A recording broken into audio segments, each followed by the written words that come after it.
Como todos los viernes a las 20 horas, comenzamos este programa semanal que con mi compañero de camino Hugo Duarte hemos dado en llamar Poder y Territorio.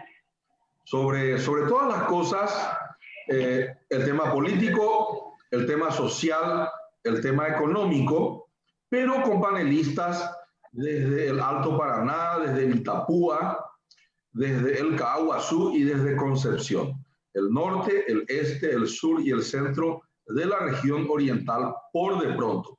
Muy buenas noches, Hugo Duarte, contarnos el tema sobre el cual hoy vamos a reflexionar con nuestros panelistas. Sí, buenas noches. Buenas noches, Víctor. Buenas noches para la teleaudiencia de 5 días. En realidad que estamos en en lo que los científicos, los médicos llaman la meseta, pero para llegar acá, la sociedad tuvo que pasar por un montón de presiones internas y externas.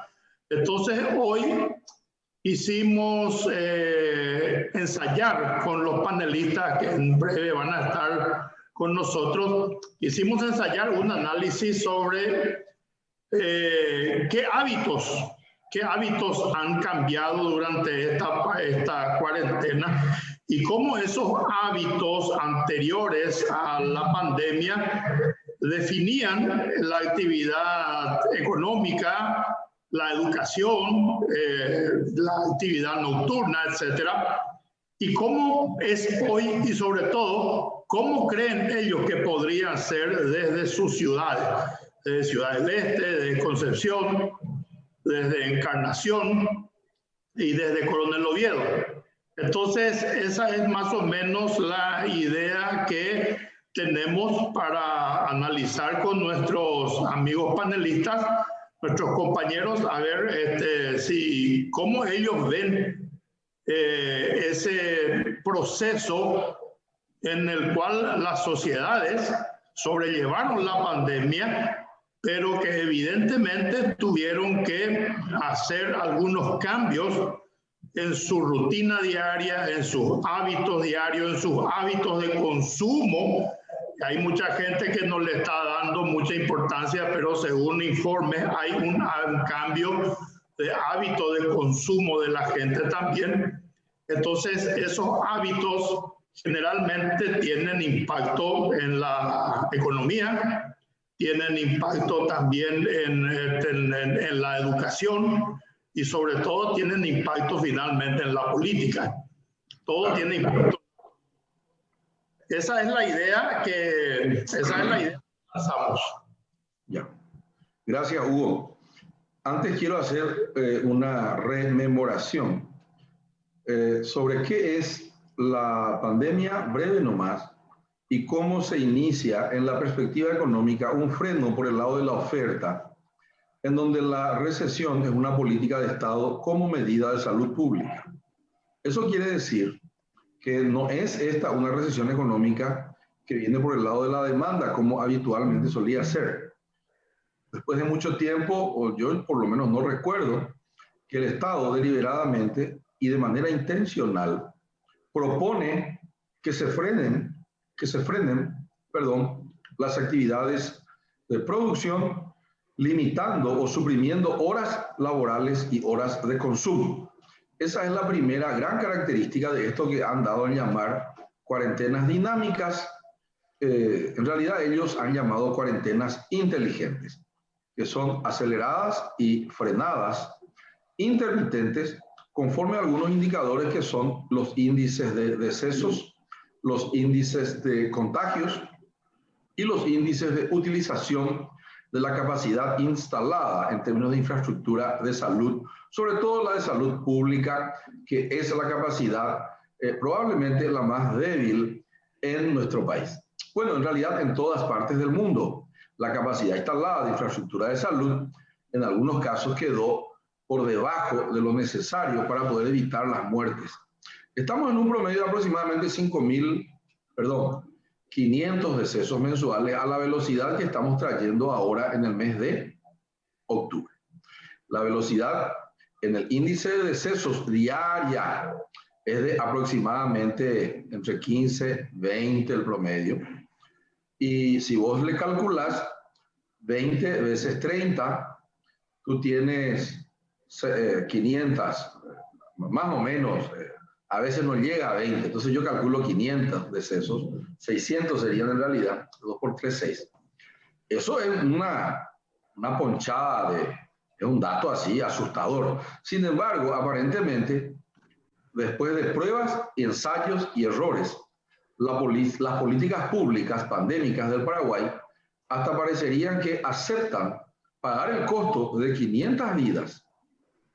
Y paro un rato y repito, parecería que la economía paraguaya está dispuesta a pagar el costo de 500 vidas mensuales para poder hacer andar el aparato productivo. No es poca cosa. Son 500 personas, 500 planes de vida, 500 futuros que se interrumpen, dolorosos. Si uno calcula 500 vidas, son 500 familias. 500 familias por 5 miembros en cuanto a los más cercanos, los más próximos, los más prójimos de las vidas que se pierden, ya tenemos 5 veces 5, 2.500 personas que lloran a sus muertos a cada mes. Para que la economía no pare. Ojo, vamos a reflexionar un poco. Para que esto era imposible. Echaba un gobierno en abril. En abril le hacían juicio político al señor presidente de la República con 500 muertos por mes. ¿Qué dices al respecto, Hugo? El primer hábito que ya lo estamos aceptando. 20 personas por día en abril, en mayo o en junio. Juicio político al señor Mario Abdo Benítez. ¿O no? No estoy diciendo que eso haya que hacerse en este momento. Cuidado. No pongan en mi boca lo que yo no estoy diciendo. Pero, y hoy, el informe Mazzoleni, que ya ni Mazzoleni lo dicta, que es cuántos decesos, cuántos recuperados, cuántos contagiados, cuántos son colectivos o comunitarios, cuántos son ingresados por aeropuertos o lo que fuera, nadie ya les da pelota.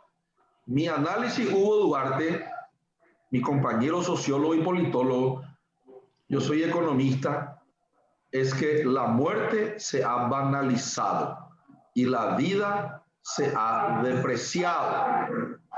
El primer análisis para arrancar la noche alrededor de los hábitos a los cuales nos estamos acostumbrando. Y ya entró Jorge desde Encarnación. Seguí un poco, Hugo, mi análisis. Sí. ¿Qué dice al respecto?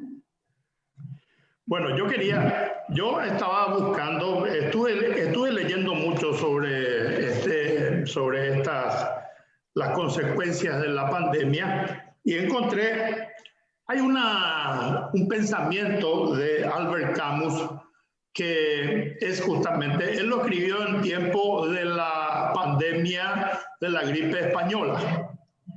Y me parece que ese es un pensamiento bastante punzante, profundo, porque dice lo siguiente: la plaga no está hecha a la medida del hombre. Por lo tanto, el hombre dice que la plaga es irreal, es un mal sueño que tiene que pasar, pero no siempre pasa.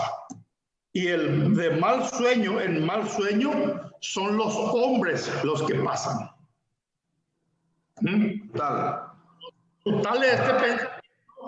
Brutal este pensamiento de Albert Camus, porque refleja un poco lo que en realidad está pasando.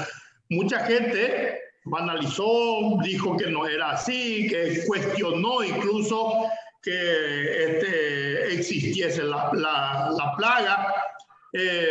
Inclusive hubieron teorías en donde se pensaba que era nada más que procesos de dominación de fuerzas hegemónicas que peleaban por el control de la economía y querían tumbar a uno o dos enemigos, pero finalmente la contabilidad que se puede llevar a cabo hasta acá es una realidad dolorosa para muchas familias, muchísimas.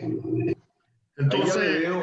Seguí, por favor. Carlos María también, le veo a Jorge. Yo quería hacer una pequeña reflexión para entrar en de lo que yo había estudiado en este tiempo. Todas las pandemias, Víctor, todas las pandemias de todas las épocas han tenido siempre una consecuencia en la sociedad.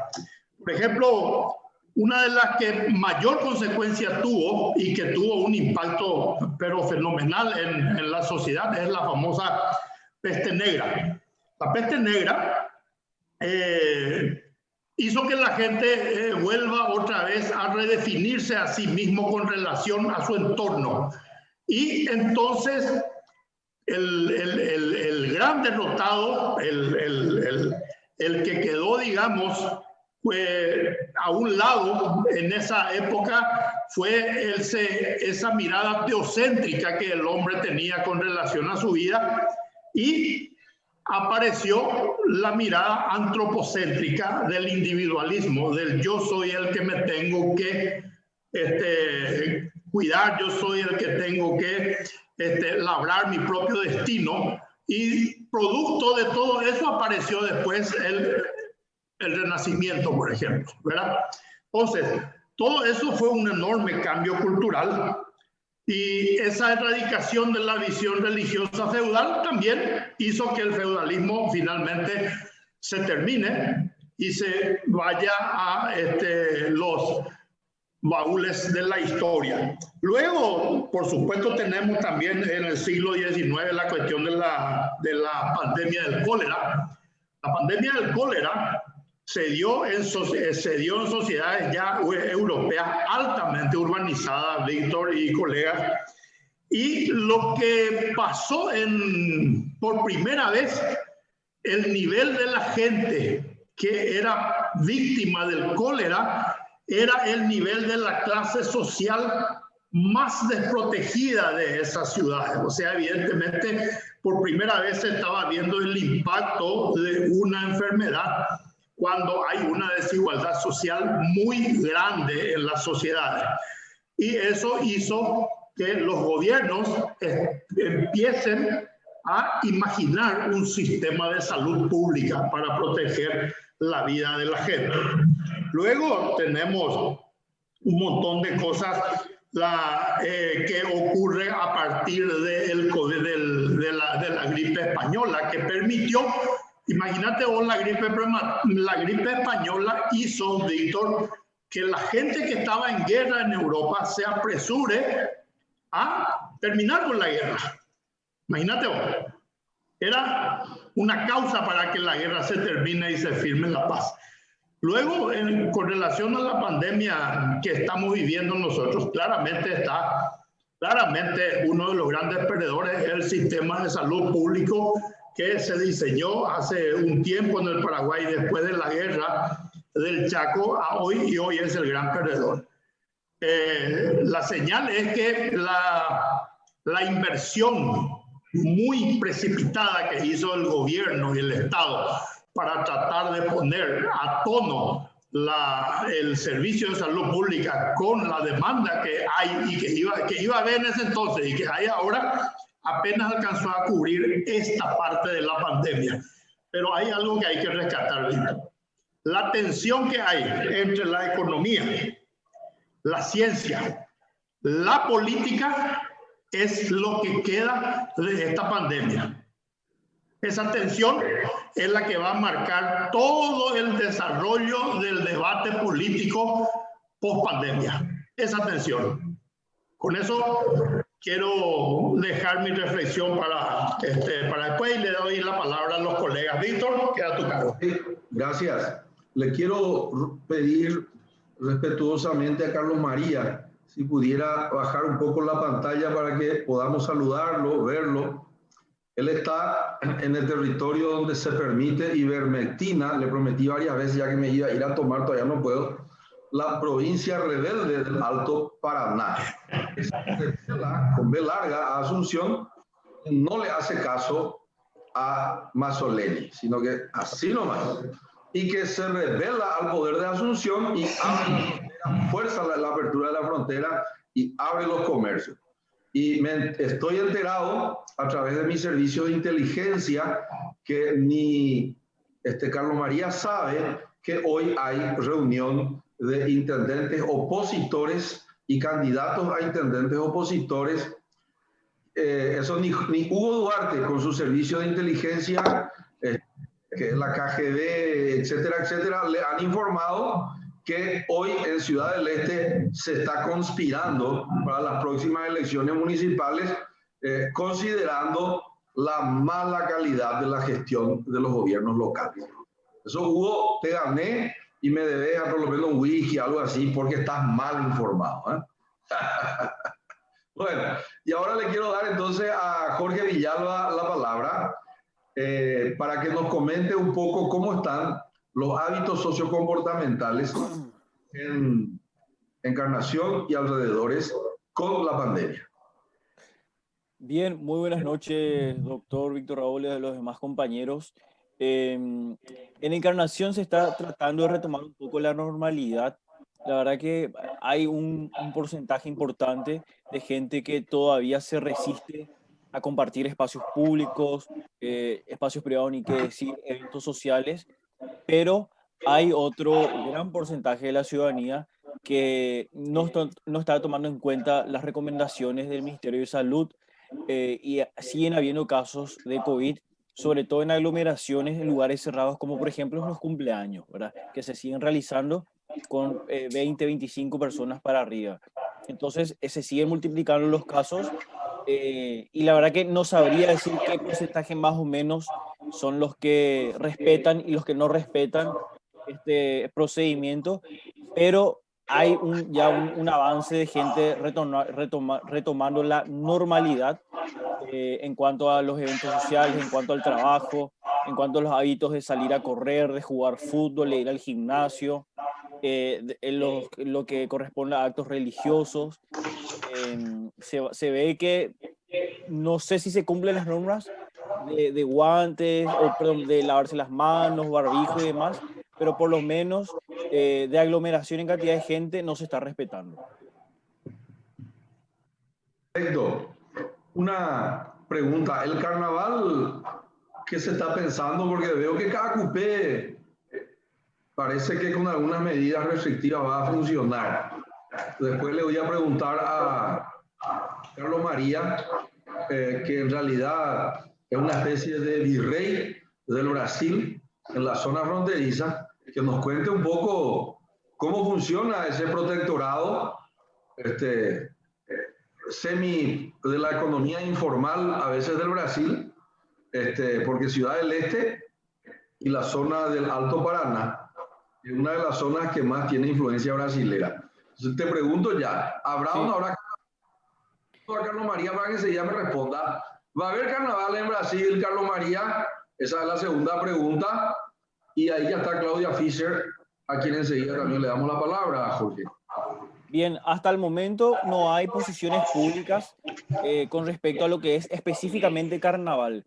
Sí se está trabajando intensamente lo que es verano y el desarrollo de, digamos, no normal, porque evidentemente no lo va a hacer, pero sí el desarrollo turístico interno hacia Encarnación. Hay protocolos presentados por la municipalidad, trabajados con el Ministerio de Turismo y el Ministerio de Salud, y se está trabajando con todos los sectores. Hay capacitaciones constantes desde la municipalidad hacia vendedores ambulantes, hacia quienes tienen sus puestos de ventas en la playa, también hacia el sector hotelero y hostelero, para tratar de prevenir cualquier tipo de contagio masivo en una eventual llegada de turistas a la ciudad.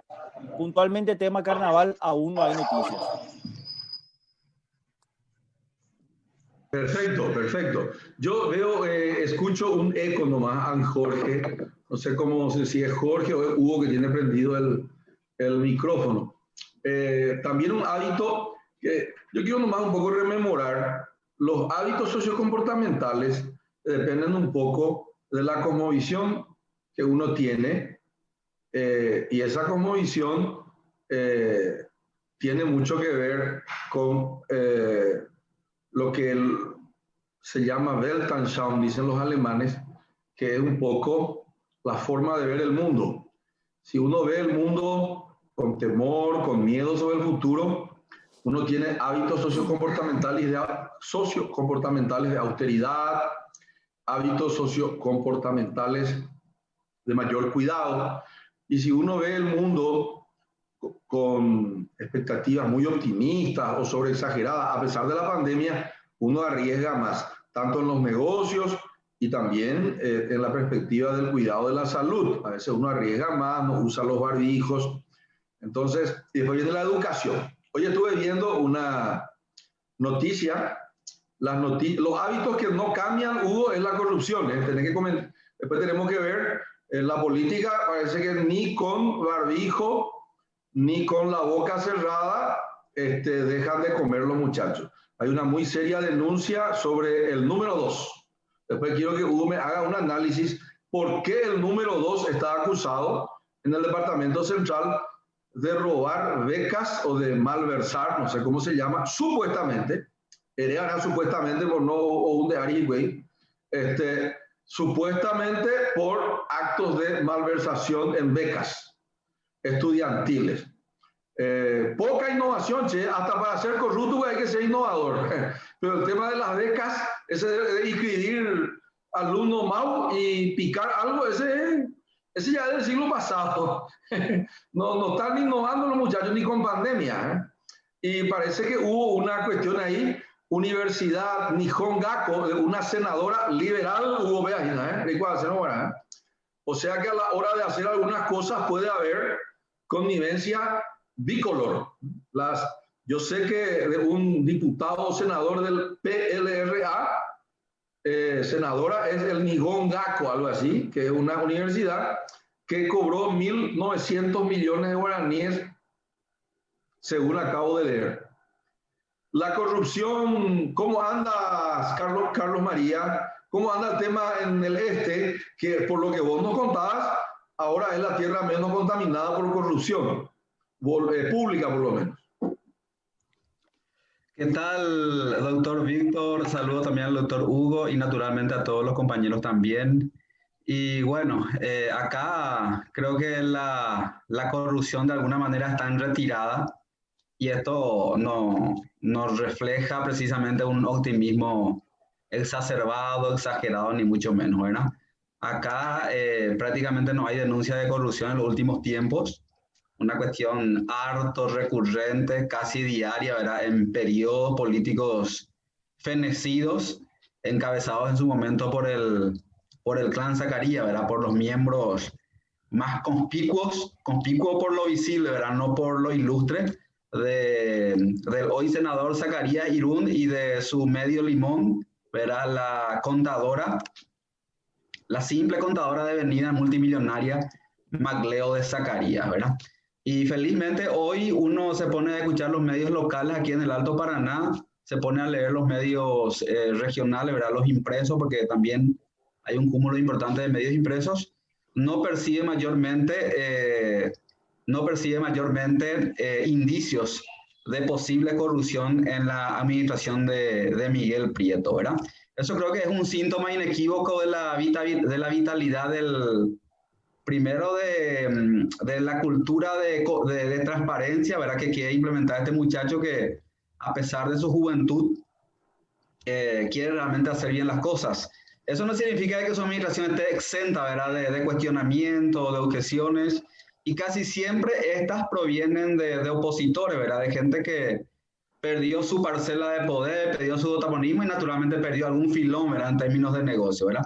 Pero en general, la administración de Miguel Prieto luce bastante transparente, bastante honesta, haciendo la salvedad de que, bueno, nunca sabemos todo en esta cuestión, ¿verdad? De repente, a lo mejor hay algo que se está gestando, que se está sustanciando, que nosotros no conocemos, pero por lo menos lo que escuchamos a diario en la radio de los oyentes, por lo menos lo que uno lee, ¿verdad? En los medios locales, felizmente hoy estamos en una suerte de tregua en este sentido, doctor Víctor, ¿no? Y sí.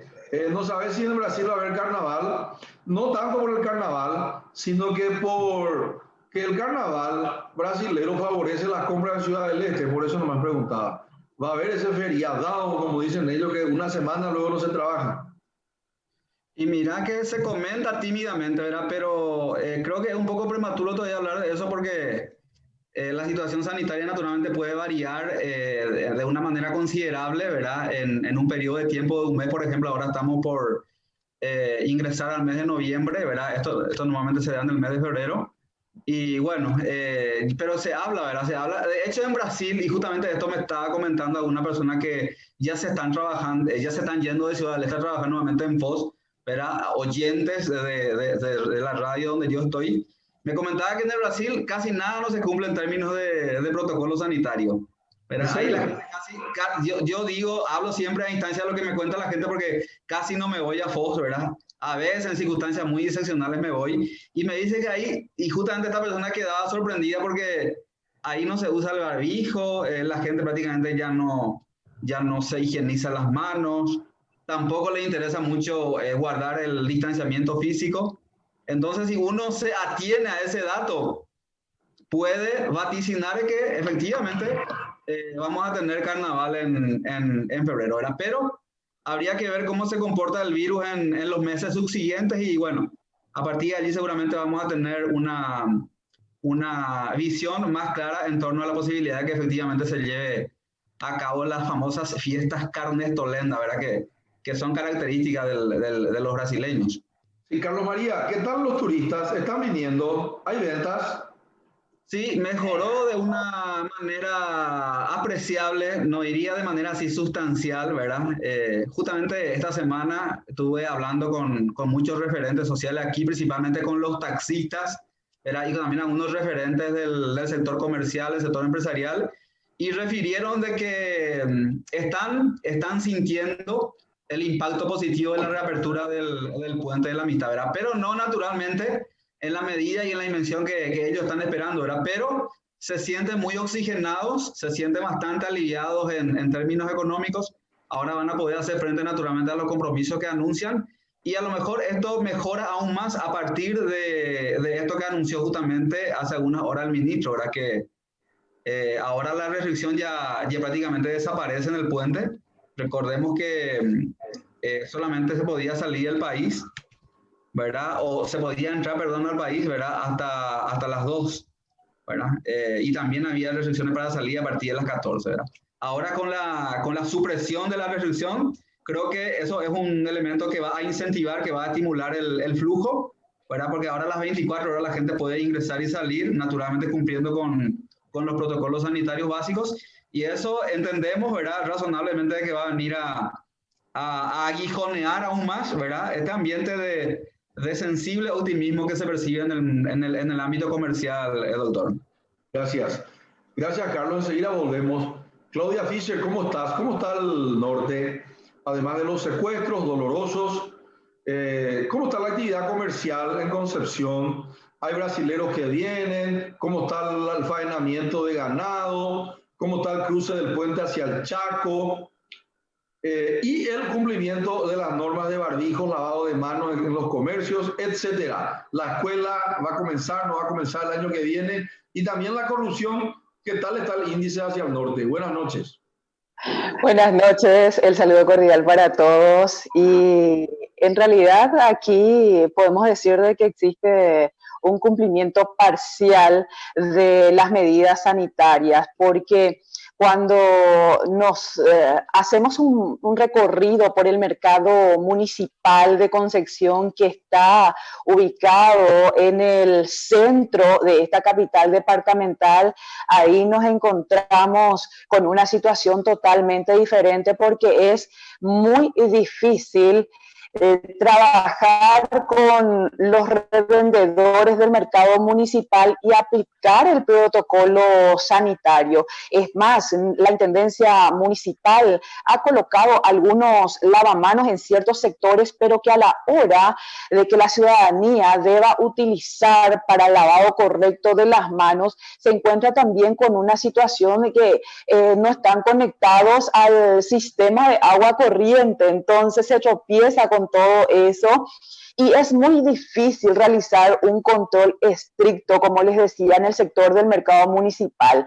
Si bien en los en los diferentes comercios que tenemos en Concepción sí han adoptado esa medida de instalar en la entrada de sus negocios el lavamanos. Quien más, quien menos hizo ese esfuerzo de tener un lavamanos frente a su negocio con jabón líquido, las toallas desechables que también son una exigencia al Ministerio de Salud. Uno se encuentra con que no se realiza realmente el protocolo como tiene que ser y como nos dicen que tenemos que tomarnos el tiempo para lavarnos correctamente las manos. Es prácticamente un ñamoinguela ñambepoja, pues ya no se lleva un tema haya y qué. Es prácticamente eso lo que se está realizando en cuanto a el protocolo sanitario que rige. En cuanto a lo económico, después de que se levantó las fases de esta cuarentena inteligente, podemos decir de que ahora prácticamente se está normalizando todo el comercio en Concepción, que se vio bastante afectado por las medidas restrictivas, porque en un inicio de esta cuarentena, nosotros los concesioneros que todavía parece estamos muy acostumbrados a vivir todavía bajo el yugo, la dictadura, cuando nos dicen tienen que encerrarse, nos encerramos, ¿verdad? Eso fue lo que ocurrió a inicios de esta cuarentena y es como que ahora recién de vuelta la gente está saliendo a las calles, está teniendo una vida normal.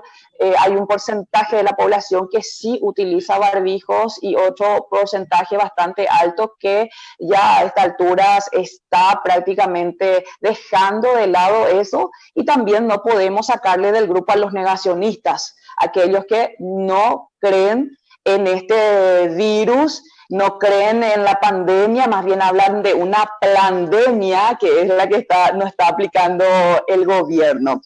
Sí, el frigorífico Concepción y los frigoríficos, por no hablar específicamente de uno solo, los frigoríficos que están en el departamento de Concepción están con un repunte en este momento, y estas industrias son prácticamente las que mueven toda la economía en el departamento de Concepción, aparte de la industria nacional del cemento que está ubicada en Vallemí. Podemos hablar de un mejoramiento en la parte económica, eso sí, en el departamento de Concepción. Y por dar algunos números, actualmente tenemos 68 activos nada más en el departamento de Concepción. Estamos hablando de casos positivos de COVID. Y nos ubicamos en el cuarto lugar por debajo de Caaguazú. Nos superan los de Caaguazú en cuanto a los números, porque en lo que va de esta pandemia solamente se reportaron 1.333 casos positivos de COVID. No sé si responden a las preguntas, doctor Víctor, si por ahí quedó algo más. Lo que me olvidé decirles es que con el levantamiento de estas restricciones, ustedes saben que Concepción tiene costas al río Paraguay. ¿Qué pasó en los últimos tiempos, hace 2 fines de semana? Carnaval. Aquí sí ya estamos viviendo el carnaval. Opa. Bueno, Hugo, tenemos que irnos a Concepción. Estamos perdiendo. Le quería preguntar yo a Claudia, las últimas veces que fui a Concepción, que fueron hace unos años ya, en realidad he visto que la avenida Pinedo, creo que Pineda se llama la avenida más importante, los sábados de noche era un festival de motos, de gente joven, de pancheros, de venta de bebidas. ¿Eso continúa, Claudia, o está un poco más restringido? No, continúa, es imposible en cierto horario actualmente cruzar la avenida Agustín Fernando de Pinedo, que es la avenida principal de esta capital departamental, y les cuento de que en esta avenida se instalan los lomiteros, los pancheros. El otro día estaba conversando con uno de ellos, que es podemos decir de que se trata de un emprendimiento familiar, los pioneros en este rubro, y me decía la dueña del local que todavía no están llegando a la meta, a lo que vendían con respecto a antes de que tengamos casos positivos de COVID en Concepción. Que la gente está saliendo, sí, pero salen a pasearse, no a comer, no a comprar, no, todavía medio que hay cierto temor para que uno se quede en cierto puesto y pueda comer un lomito, que es algo muy característico de esta ciudad. O sea que uno de los hábitos que cambió, se puede decir entonces, es el hábito de comer un lomito o de consumir algo a la noche, ¿verdad? Sí, sí, y más bien se trata de que uno va, compra y se retira del lugar y después hace la vuelta, como nosotros aquí le decimos, hace la vuelta por el tontódromo de Concepción, porque el circuito es la avenida Agustín Fernando de Pinedo, la calle principal Presidente Franco, van hasta el puerto, Río Paraguay, vuelven por la calle paralela Presidente Franco, que es Mariscal Estigarribia, otra vez avenida Pinedo, y ese es el circuito que nosotros tenemos aquí en Concepción. Por eso yo le denomino el tontódromo de la ciudad. Excelente. Excelente. Jorge, una pregunta en el mismo sentido para Jorgito. La vida nocturna de Encarnación también tiene ahí en la avenida esa de la Costanera su punto principal. ¿Esa cómo está ahora, Jorgito, en este momento? Porque uno de los rubros más golpeados fue ese, me parece, en Encarnación. Yo estoy saliendo prácticamente todos los días en bicicleta y a la noche, 7:30, 8, está lleno toda la Costanera de autos, llena de autos, llena. Mucha gente joven tomando y comiendo algún lomito, alguna hamburguesa, y también en algunos lugares llenos, algunos lugares como el paseo gastronómico, algunos lugares con un volumen importante de clientes, ¿verdad? No suelo frecuentar, por eso no sabría decir si es una cuestión de un día, fin de semana, nomás suelo pasar por otro lado. Pero sí, a lo largo de la Costanera, muchos autos con música, compartiendo una cervecita y comiendo algo. Con respecto... Excelente, sí.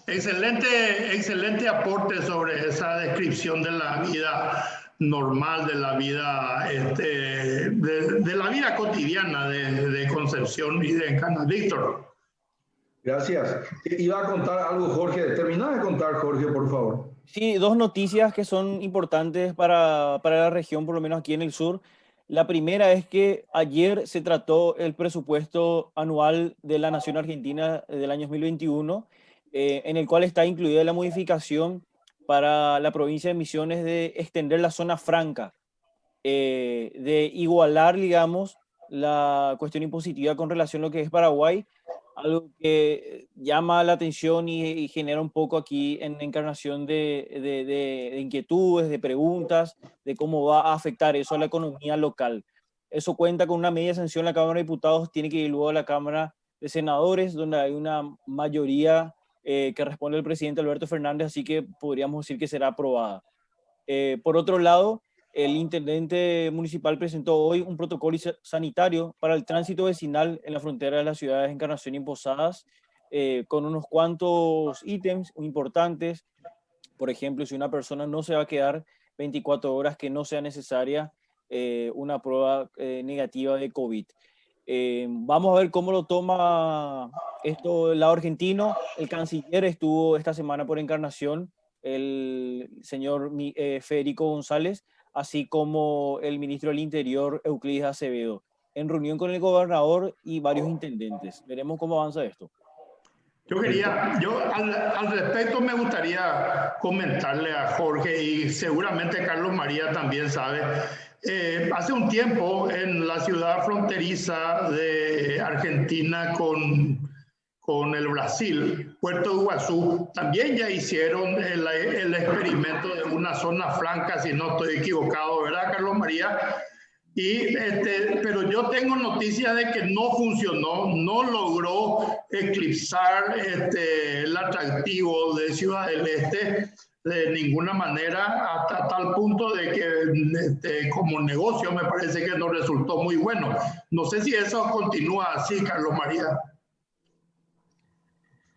No, creo que ese proyecto se desinfló nuevamente, ¿verdad? Se llevó adelante, ¿verdad? Un plan experimental, pero lamentablemente los resultados no fueron lo que ellos abrigaban, ¿verdad? En términos de expectativas y como que quedó otra vez trunco, ¿verdad? Por de pronto, ¿verdad? No manejo, digo bien, mayormente datos sobre esto, pero fue uno de los proyectos fallidos que lamentablemente no tuvo, ¿verdad? Fuelle y lamentablemente terminó disipándose y desvaneciéndose, verá como muchas otras iniciativas lamentablemente aquí en Ciudad del Este, doctor Hugo. Perfecto. Quiero aprovechar también, si me permite, doctor, en homenaje a la verdad, acá me dice, me está chateando y nos está mirando, saludos al licenciado Iván Nairaldi. Iván Nairaldi es uno de los rostros más visibles y es una de las figuras más activas en esta campaña por reactivar el comercio de Ciudad del Este, ¿verdad? Y me dice, Carlos María, ya son muy optimistas en tu descripción, me dice, ¿verdad? Acá nunca llegó el FOGAPI, ¿verdad? Fracaso estrepitoso, rotundo del gobierno en ese sentido. Hay muchísimos comercios que lamentablemente no están pudiendo reanimarse en términos financieros, en términos comerciales. Y bueno, eso naturalmente desencadena, ¿verdad? Desencadena la extinción, ¿verdad? De muchísimos negocios, ¿verdad? Eso me parece que es importante que lo enfaticemos. Acá nunca llegaron los fondos del FOGAPI. Una cuestión que agitó mucho el gobierno en su afán de reactivar la economía. Lamentablemente Ciudad del Este, a pesar de ser uno de los pulmones en términos económicos, como se suele decir, con un tufo casi propagandístico, no recibió ese necesario oxígeno, auxilio en la medida que uno desearía de parte del gobierno. Por lo tanto, acá me envía justamente fotos, ¿verdad?, de cómo hay muchísima gente que está queriendo vender sus locales comerciales, por ejemplo. Es una muestra, ¿verdad?, palpable de cuán mal sigue estando mucha gente, ¿verdad? Pero creo que en honor a la verdad también hay que decir que se está percibiendo y se está palpando un mayor optimismo y una mejoría que no es todavía sustancial, importante en la medida que uno desea, pero ya hay, ¿verdad? Ya hay mejoría. Así que eso nomás quería significar. Y por otro lado, doctor, antes de interrumpir esta parte de mi intervención, también esta semana ha sido una semana de triunfo ciudadano y particularmente de la administración de Miguel Prieto. ¿Por qué digo esto? Porque se recuperó el denominado Shopping Box, que fue un shopping en su momento privatizado por el clan Zacarías, y hablamos de un shopping que se erigió en un terreno considerado de la municipalidad de Ciudad del Este. Seguramente habrán escuchado en más de una oportunidad las famosas 9 hectáreas que el gobierno de Juscelino Kubitschek, de acuerdo a las informaciones que se tiene, había cedido a la comuna de Ciudad del Este para que allí se ubicaran los mesiteros de Ciudad del Este. Sin embargo, el perverso y tenebroso clan Zacarías había dado un destino diferente a esta cuestión y había destinado para que allí se coloquen, ¿verdad?, empresarios que naturalmente estaban en connivencia, en contubernio con el clan cuando estaba poderosa, cuando estaba políticamente en momento poderoso aquí en Ciudad del Este. Shopping Box y el estacionamiento del Este ha sido recuperado por la administración municipal, en este caso por Miguel Prieto, y eso también supone un hito, eso también sienta un mojón importante en términos de recuperación de bienes municipales y también en última instancia en términos de triunfo ciudadano, doctor. Gracias. Muy buena noticia, muy buena noticia. Iba a ser el shopping de los mesiteros para poder liberar un poco las veredas. Yo le invité a Iván Nairaldi, le saludo, tipo radio campaña, vamos a hacer telecampaña, le enviamos saludos a Iván Nairaldi, ¿verdad?, en Ciudad del Este, ¿verdad? Al final de cuentas somos paraguayos, no tengo ningún problema en hacer eso. Claudia sabe que eso se hace mucho por la radio, ¿verdad? A su padrino, eso le saluda a la gente por la radio, por la tele. Entonces yo le saludo a mi amigo Iván Nairaldi, a los Paraguay, y le digo que si está por allí viéndonos, está cordialmente invitado a entrar, aunque sea un minuto, para contarnos cómo va el tema comercial. Él es, creo que, secretario de la Industria y del Comercio de la Gobernación de Ciudad del Este. Me gustaría volver un ratito a lo de Claudia para que nos diga en un minutito cómo está la crisis de los secuestros, que es siempre el tema Argel en el norte. Y bueno, con respecto al último secuestro, no tenemos ninguna información, no hay novedad. La familia no tiene la famosa prueba de vida. La familia se enteró a través de los medios de comunicación que los colombianos habían retornado de vuelta a su país. Existe muy poca información al respecto, pese a que en este momento se está realizando una campaña que ha autorizado el Ministerio del Interior. Hay una recompensa de 1.000 millones de guaraníes a la persona o las personas que puedan dar información sobre el grupo criminal Ejército del Pueblo Paraguayo, o más bien puedan dar información de dónde están estos secuestrados. Hace poco también, en una conferencia de prensa, las familias de los 3 secuestrados mencionaron que están de vuelta con intención de negociar, si existe la posibilidad de negociar en el caso de los Urbieta, con el grupo que lo tiene a este señor hace más de 4 años en cautiverio. Sin embargo, hasta el momento no hay información, así como también la familia Denis no tiene información sobre el paradero del ex vicepresidente de la República, Oscar Denis. Poco movimiento. Hablábamos el otro día también con algunos colegas del departamento de Amambay para intercambiar información, a ver si ellos tienen una visión totalmente diferente al despliegue de las fuerzas de tarea conjunta. Y bueno, lo que me pudieron decir es que también ahí en el departamento de la Amambay no saben en dónde podrían estar estos más de 700 militares que vinieron para la zona, para el departamento de Concepción y el departamento de Amambay. No hay información, ninguna información al respecto. Ya. Hugo, Claudia, Jorge y Carlos María. No solo de pan vive el hombre, dice un refrán. Y es cierto, también vivimos de educación y también vivimos de familia y también vivimos de iglesias, o en las iglesias. Por lo menos en el Paraguay es un tema muy importante, en todas partes del mundo. Yo no sé si ya se ha vuelto a los templos, Jorge, Carlos María, Claudia. Paraguay es un país donde se va la gente a la iglesia, ¿verdad? Y también se va con las familias a visitar una familia a otra. Ese es todo un tema en el Paraguay, más aún en capitales departamentales. Yo por lo menos que soy campesino, recuerdo que cuando éramos chicos nos íbamos a la casa del tío, de la tía, del abuelo, el tallarín en la casa de la tía que cocina rico, la pasta frola de la abuela. Me gustaría saber un poco eso. Entonces, educación, fe y familia. No sé si vamos a darle la palabra a Jorgito. ¿Cómo está? En mi Encarnación es muy familiero, bien familiero es. Entonces quiero saber cómo anda. Y allá hay muchos templos evangélicos, hay muchos templos católicos, etcétera. Y también hay que considerar que es uno de los centros con mayor cantidad de universidades y escuelas y colegios en el Paraguay. Así es, doctor. Bueno, vamos en orden como usted citó, educación, fe y familia. En educación, las clases siguen siendo virtuales, a excepción de algunas carreras que rinden presencial, como la carrera de medicina y algunas prácticas de laboratorio de algunas carreras muy específicas, ¿verdad? Que tienen que asistir a un laboratorio para algunas materias. Luego sigue todo a distancia. En materia de fe, yo creo que hay algunas iglesias que se están, digamos, que están realizando misas, pero con números pequeños.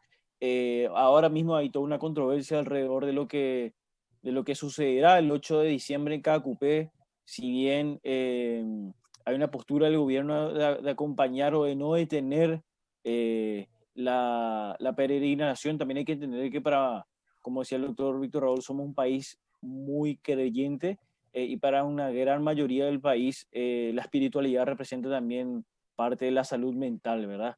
Pero también hay que tener en cuenta los cuidados. En Encarnación hay pocas, pero sí hay cultos que se están haciendo en las iglesias cristianas. Y con lo que respecta a las familias, si las visitas familiares se están dando, se están realizando, los amigos se están volviendo a juntar, el post-fútbol, el famoso tercer tiempo se está realizando ya con cuarto y quinto tiempo. Así que no hay, digamos, mucho, no se está perdiendo la costumbre. No creo que sea modificado ni por una ni por dos pandemias esa costumbre del Paraguay de visitar a las familias los domingos, almorzar juntos, ¿Por compartir la qué? sobremesa. Por lo menos no en el mismo nivel y la misma intensidad que antes, pero sí ya se sigue desarrollando esas actividades. Jorge, yo sé que vos sos el número 4, creo que carrilero. ¿Estás jugando fútbol ya? Estoy jugando.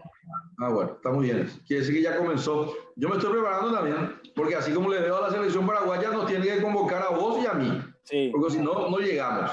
Bueno, ahora vamos a escucharle a Carlos María. Familia, deporte, fe y educación. Gracias, doctor. Y acá, naturalmente, la gente también, ¿verdad? En la medida de lo que permite el protocolo sanitario, también está retornando a la iglesia. Acá en el barrio San José, por ejemplo, de Ciudad del Este, que es un barrio, uno de los barrios chuchi, digamos, de alguna manera, ahí se encuentra la iglesia San Lucas, ¿verdad? Que es una iglesia referencial ya después de la catedral. Y allí la gente ya empieza a asistir, ¿verdad? En un volumen importante. En realidad todo se hace todavía cumpliendo naturalmente, ¿verdad? El protocolo, guardando el distanciamiento, cumpliendo las normas sanitarias básicas, ¿verdad? Como el uso de tapabocas, el lavado de manos y compañía, ¿verdad? Pero es una iglesia bastante grande, ¿verdad? Bastante grande y consecuentemente tiene la posibilidad de albergar mayor cantidad de gente, ¿verdad? Y ya vuelve la gente. Mira que la gente está muy impaciente. Mucha gente me escribe en la radio y me dice siempre, Carlos María, ¿cuándo vamos a poder volver, ¿verdad? Normalmente a las iglesias, ¿verdad? Porque la gente presiona también para que ya se suprima, ¿verdad? Todas las restricciones y de esa manera pueda hacer una vida normal, ¿verdad? En términos espirituales. Me remito a esa iglesia en particular para permitirme describir que la gente ya está volviendo en un volumen importante, pero naturalmente no todavía, ¿verdad? En la cantidad que lo harían en caso de que se restablecieran las situaciones normales. En cuanto a deporte, así como decía el compañero Jorge, también la gente ya está a full con el tema del piquivoley. Acá, por ejemplo, está muy de moda la cuestión vinculada a las canchas sintéticas, ¿verdad? Después de mucho batallar también con las autoridades sanitarias consiguieron a esta gente volver a trabajar. Creo que son uno de los últimos, ¿verdad? Que consiguieron esto. Y ahora a full, ¿verdad? Naturalmente hay restricción todavía en cuanto al tercer tiempo en teoría, pero en nuestro recorrido siempre vemos que ahí están los muchachos, ¿verdad? Regando un poco, ¿verdad? El post partido, ¿verdad? Y en general la familia, acá la familia en Ciudad del Este, se concentra mucho sobre todo en horas de la tardecita, principalmente sábado, domingo, en el lado de la República, ¿verdad? Que es un lugar icónico de la ciudad. Hay otro lugar también conocido como el Parque Lineal, ¿verdad? Que es un parque hace poquito habilitado por la ITIPUI Nacional. La Avenida Perú también se ha convertido en los últimos tiempos en un punto de encuentro. Lamentablemente, mucha reticencia por parte de la gente de usar barbijo, de guardar el distanciamiento. Acá hay muchísimos negacionistas, ¿verdad? Hay muchísimos negacionistas. Creo que Ciudad del Este lidera, ¿verdad? En ese sentido. Y en general la gente está volviendo de a poco a la normalidad, ¿verdad? Pero lamentablemente mucha gente como que ya no quiere saber nada de las normas sanitarias y bueno, pretende llevar una vida normal con todo el riesgo, ¿verdad? Que eso entraña, ¿verdad? Esperamos que no venga una segunda ola como está pasando en Europa y que significa que todo esto tengamos que rever nuevamente y que volvamos a la cuarentena total, ¿verdad? Esperemos que eso no pase. Pero la gente está volviendo, con esto termino, a la normalidad paulatinamente, pero estamos lejos naturalmente del umbral que todos desearíamos en ese sentido, doctor. Bueno, ya nos despedimos, entonces le pregunto a Claudia así, tiene que ser así cortito.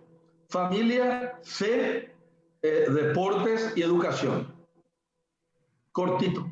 Bueno, en educación, 14 instituciones educativas en todo el departamento que van a retornar a clases la próxima semana. Estamos hablando de alumnos del tercero de la media.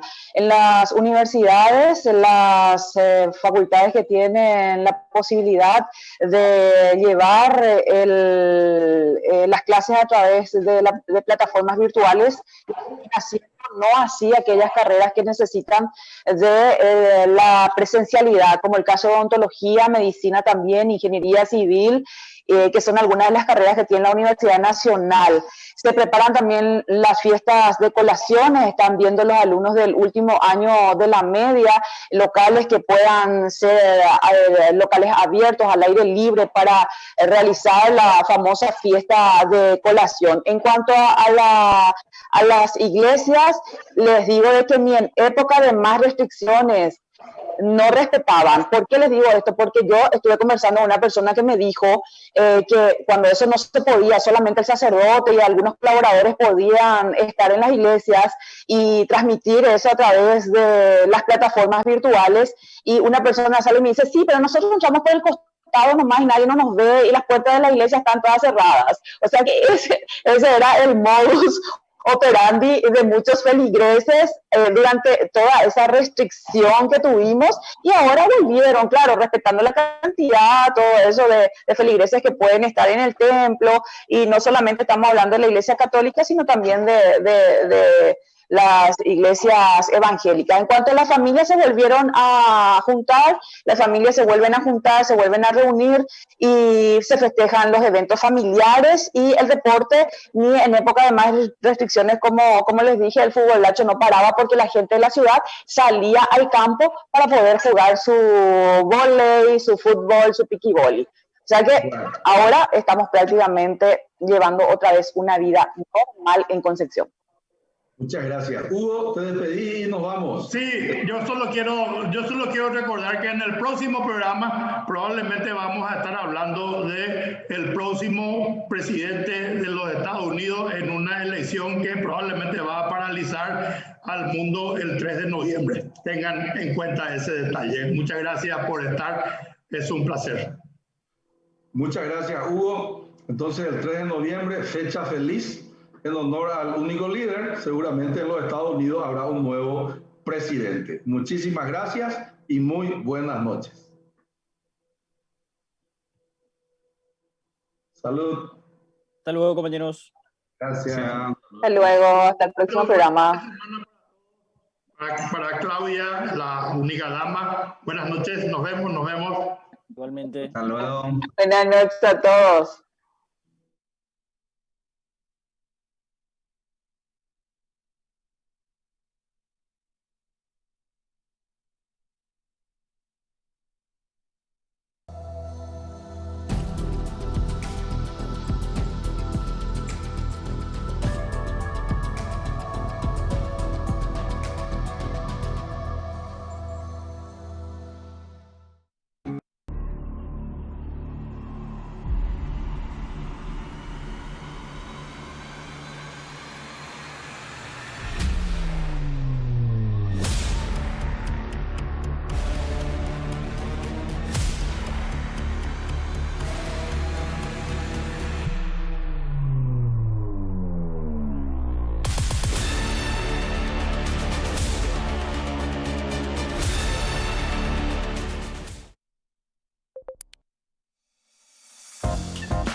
Abrí tu cuenta digital en Interfisa Banco desde donde estés, sin necesidad de ir hasta una sucursal, con facilidad y seguridad. Descarga la app y disfruta ser un cliente digital, realizando todas tus operaciones y pagos en líneas.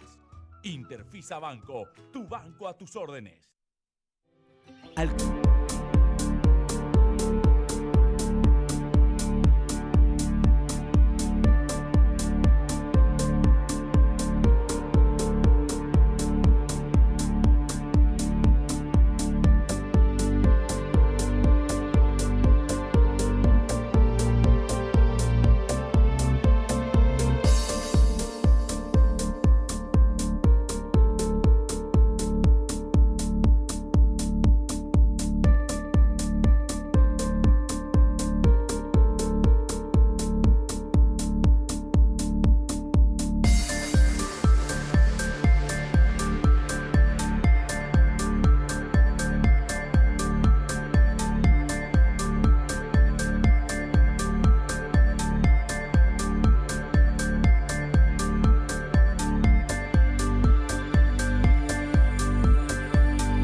poseedor de la tarjeta no tiene que pasarle la tarjeta al dependiente. Por lo tanto, de alguna manera acerca la tarjeta, y con el solo hecho de acercar la tarjeta, por esquemas de comunicación definido y de seguridad definido entre Mastercard, los procesadores y los emisores, esa tarjeta captura una parte de la información que está en el chip y de alguna manera envía la autorización para la transacción, para que la transacción sea aprobada. Ese proceso sin duda le ofrece al comercio una mayor rapidez, una mayor seguridad, y al tarjeta viente no necesariamente tener que perder de vista su tarjeta. ¿Cuáles son los valores agregados que estamos viendo también? Es el siguiente. Hoy día la tecnología que tenemos en el mundo de la utilización de los dispositivos celulares, la única forma que los dispositivos celulares están operando hoy día con los POS se comunican con una tecnología que se llama NFC, que es básicamente la tecnología que las tarjetas contactless tienen también en el chip. Es una antena que de alguna manera comunica la tarjeta con el dispositivo. Pues bien, cuando hablamos de la incorporación de los celulares, lo que se hace es, primero, el número de la tarjeta se incorpora en el dispositivo y además nosotros hemos agregado otro factor de seguridad que se llama la tokenización. Entonces, para separar los frentes, en el primer contexto, hoy día que estamos en Paraguay, tenemos tarjetas que tienen la tecnología contactless y que permite una mayor experiencia al consumidor.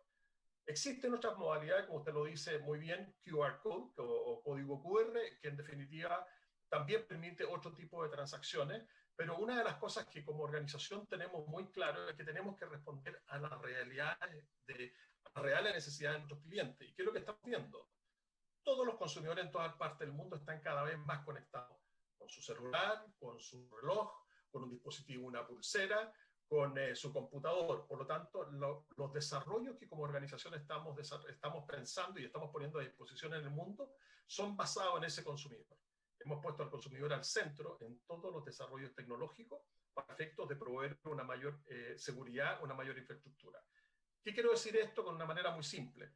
Con la tecnología contactless, con la tokenización, que básicamente, para explicarlo de una forma muy simple, en vez de que cuando una transacción se efectúa en un dispositivo o en Internet, en vez de que viaje el número de la tarjeta, viaja un número.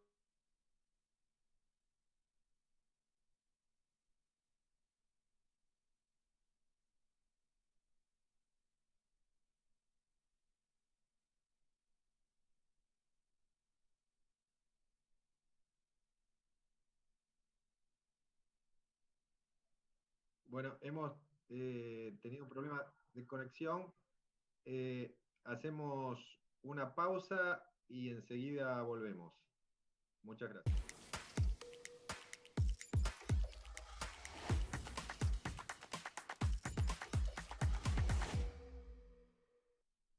Abrí tu cuenta digital en Interfisa Banco desde donde estés, sin necesidad de ir hasta una sucursal, con facilidad y seguridad. Descarga la app y disfruta ser un cliente digital, realizando todas tus operaciones y pagos en líneas.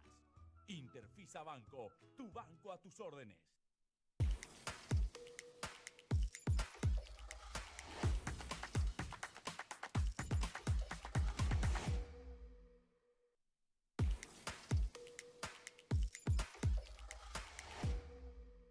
Bueno, volvemos del corte. Tuvimos un problema de conexión. Ahora, Patricio, si podrías continuar con tu comentario, tu explicación. Perfecto. Lo que les estaba señalando, que básicamente la tecnología que está dispuesta hoy a través de las instituciones emisoras y los adquirentes en Paraguay es contactless, que lo que va a permitir que el comercio pueda hacer transacciones, ofrecer un servicio a los tarjetavientes mucho más seguro y simple y sin necesidad de tener que tomar la tarjeta que el tarjetaviente porta, digamos, para hacer la transacción.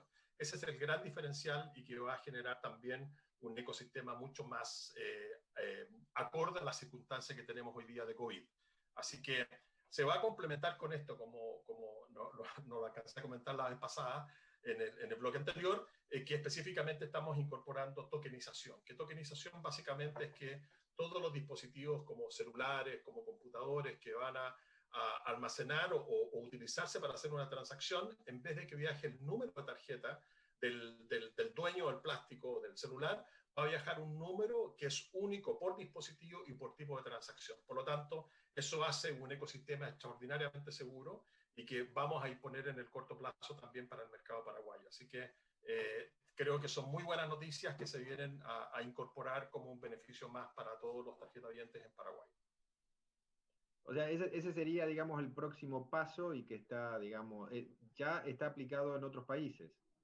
Sí, ya gran parte de Latinoamérica está con funcionalidades de tokenización. Chile, en el caso que la responsabilidad también que tengo geográfica, contactless, más del 50% de las transacciones en Chile se efectúan con contactless. Y en Paraguay creo que vamos en un muy buen avance, estamos cerca del 10%, yo creo, de las transacciones. Y ya las instituciones emisoras, los principales bancos, ya están emitiendo las tarjetas tanto de crédito como de débito en el formato con la funcionalidad de contactless. Lo que decías de tokenización, ¿no? La tokenización sí. Lo que pasa es que la tokenización, la fase 1 es contactless, para que la tarjeta pueda operar en forma remota. Esa misma tecnología, que de alguna manera tiene la tarjeta en el chip, la antenita esa antenita es la que se incorpora de una manera muy simple en un celular a través de una tecnología que se llama NFC, que es Near Field Communication, que lo que permite básicamente que el celular interactúe directamente con el dispositivo, con el POS. Toda esa información que fluye desde el celular hacia el POS va a estar tokenizada, que básicamente, como lo señalaba, es un número que viaja, no es ni el número de tarjeta, no es ninguna información del tarjetaviente, y es única por dispositivo y por comercio. Por lo tanto, si alguien quisiera tomar ese token, no le va a servir para hacer otra transacción en ningún otro tipo de comercio. Perfecto. ¿Gustavo? Sí, Patricio, le quería consultar sobre las MIPYMES, ¿no? Que son varias MIPYMES que son un poco reacios a incorporar este sistema de pago electrónico, particularmente por tema de comisiones, ¿no? ¿Cuál es la mejor estrategia para llegar a este sector? Yo creo que una realidad que tenemos no tan solo producto de la pandemia, sino que es parte de la globalización, que las pymes o las MIPYMES son empresas que necesitan vender y vender sus productos no tan solo en el ámbito local, sino que también en el ámbito internacional. Eso es una realidad que las tenemos que está en todas partes del mundo, y por lo tanto creo que la adopción de la tecnología con los niveles que está teniendo la evolución de medio de pago se hace extremadamente necesaria. De alguna forma, lo que vemos que para esta empresa representa un valor es, por ejemplo, si una MIPYME empieza a aceptar tarjetas Mastercard dispone todas las tarjetas que están emitidas en todo el mundo en forma automática para que ellos puedan ofrecer sus productos. Eso es lo primero. Y lo segundo, provee estándares de seguridad para que permitan hacer transacciones muy simples, fáciles y remotas. Tercero, al mismo comercio le permite tener un mayor ordenamiento en las compras del cliente que está efectuando y de alguna forma tener una relación directa eventualmente con una institución emisora o una institución adquirente. Y por lo tanto, lo que hemos visto que producto de la pandemia también, todos los segmentos pyme o microsegmentos inclusive, están incorporándose muy rápidamente, porque además hay una situación que es una realidad. Los tarjetavientes hoy día en Latinoamérica, nosotros hicimos un estudio donde más del 39% de los tarjetavientes dicen que tienen en la tarjeta de crédito un elemento mucho más seguro, pero mucho más importante para la pandemia, que no representa un riesgo de contagio. Por lo tanto, porque ellos permanecen un producto y permanece con ellos, no lo tiene que pasar a un dependiente. Entonces, hay una serie de tendencias en toda Latinoamérica y en el mundo que la evolución y más personas tienen plástico, y por lo tanto esas personas, ya usando una vez el producto, tarjeta de crédito, tarjeta de débito, tarjeta de prepago, los comercios también se van a tener que adecuar a lo que es esa necesidad. Ahora será tarjeta, el día de mañana serán dispositivos celulares, el día de mañana el reloj, por ejemplo, que yo tengo acá, ese me sirve perfectamente para hacer una transacción, o una pulsera que tiene un chip y que me permite ya no andar con el plástico directamente, sino que hacer la transacción en forma directa.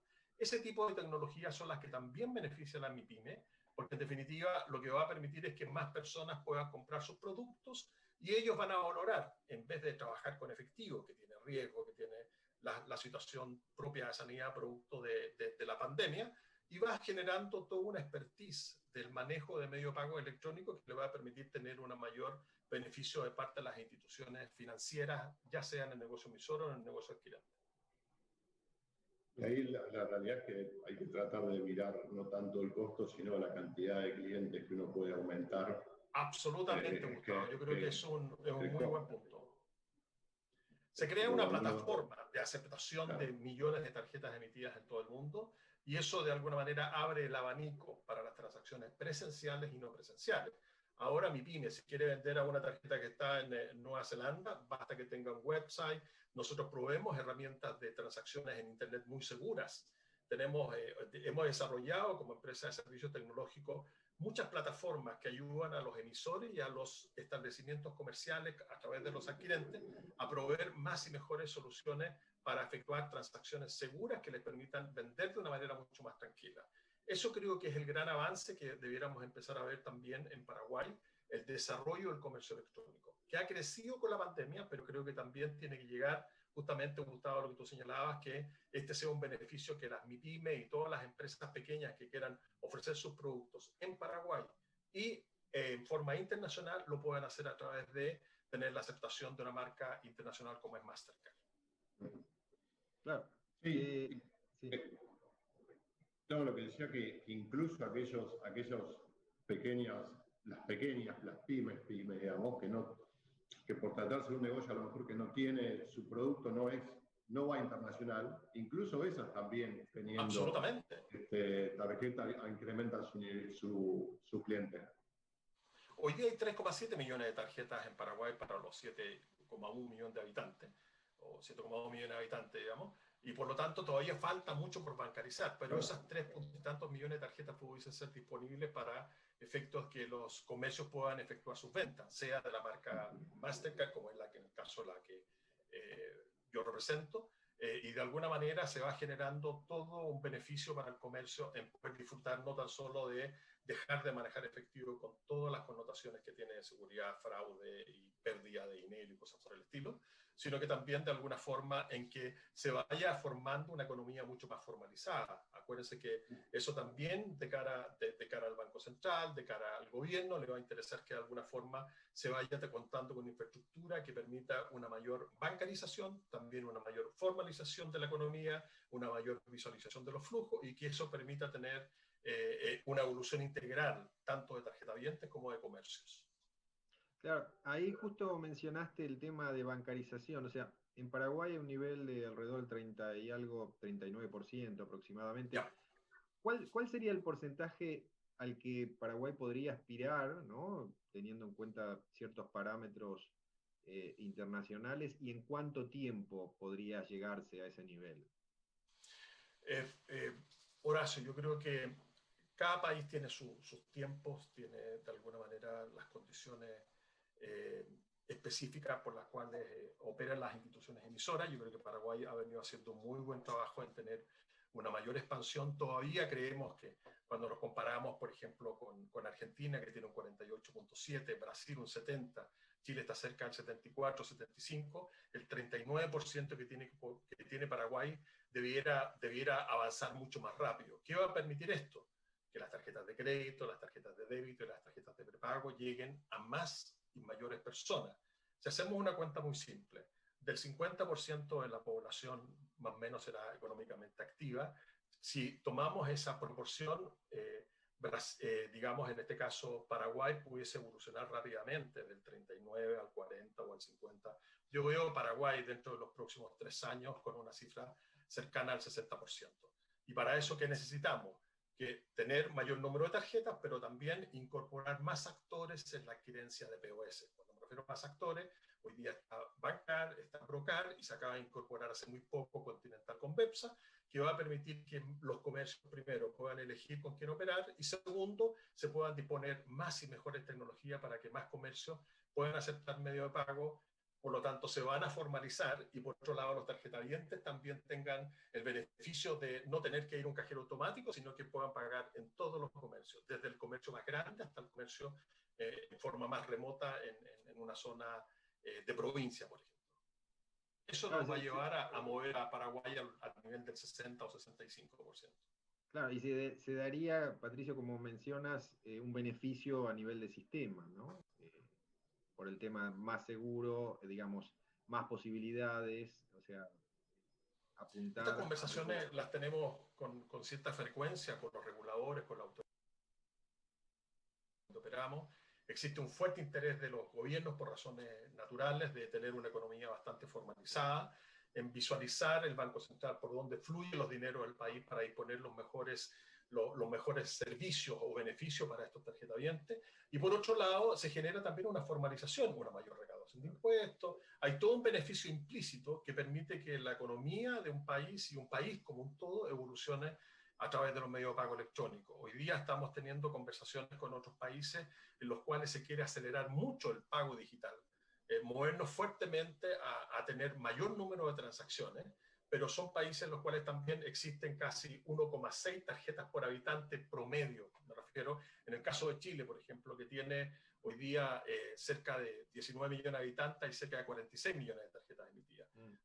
Abierta, de marcas, con tecnología chip, sin tecnología chip, pero en definitiva hay una oferta muy grande en la emisión, pero también los comercios están pidiendo tener una mayor oferta también en el negocio adquirente. Entonces yo creo que se están generando los escenarios que debiera permitir en el mercado paraguayo pasar a cifras mucho mayores en los niveles de bancarización, formalización y por ende uso de los medios de pago electrónicos.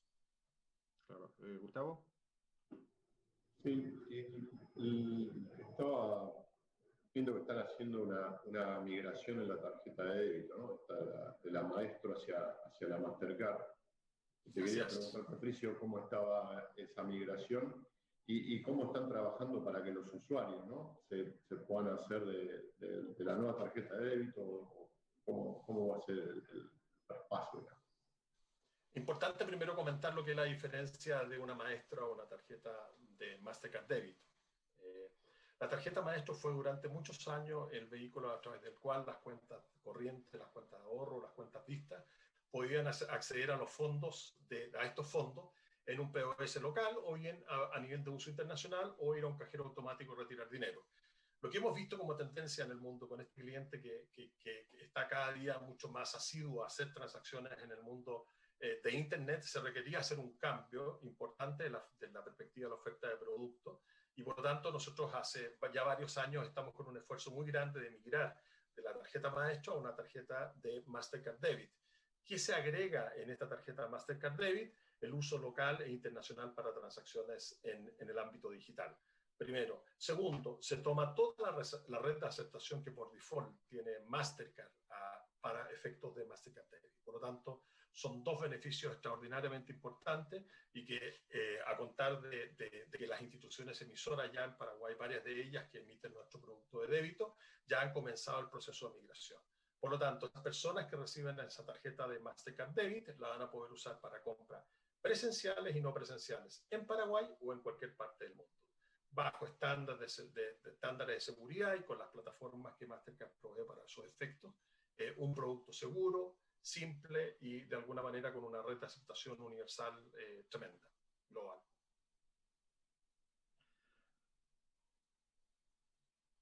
Sí, Gustavo. Y quería la pregunta, ¿y cómo están trabajando, cómo está el nivel ese de migración ahora? Y si supongamos, yo tengo Maestro, ¿no? Tengo la tarjeta Maestro. ¿Y qué tengo que hacer? ¿Tengo que hacer algo? ¿Qué es lo que tengo que hacer? A ver, las instituciones están siguiendo básicamente dos patrones. Primero, todas las nuevas emisiones de tarjetas de débito las están efectuando con Mastercard Debit, y muchas de las otras están siguiendo a través del proceso de renovación. También existe la opción de que una persona pueda ir directamente a la institución emisora y solicitar el cambio de la tarjeta. Son las tres frentes que normalmente vemos, pero hemos visto que existe una demanda natural de los tarjetavientes de acelerar este proceso, justamente para de alguna manera gozar de este nuevo beneficio de utilizarla para las transacciones presenciales y no presenciales. Y por lo tanto, ese es un gran esfuerzo. ¿Qué estamos haciendo además?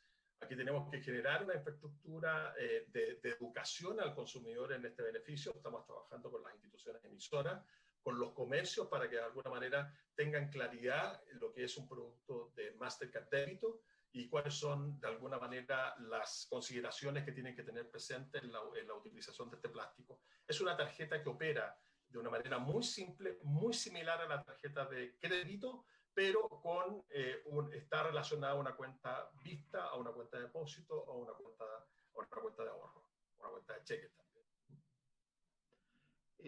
Patricio, hemos llegado al final del programa.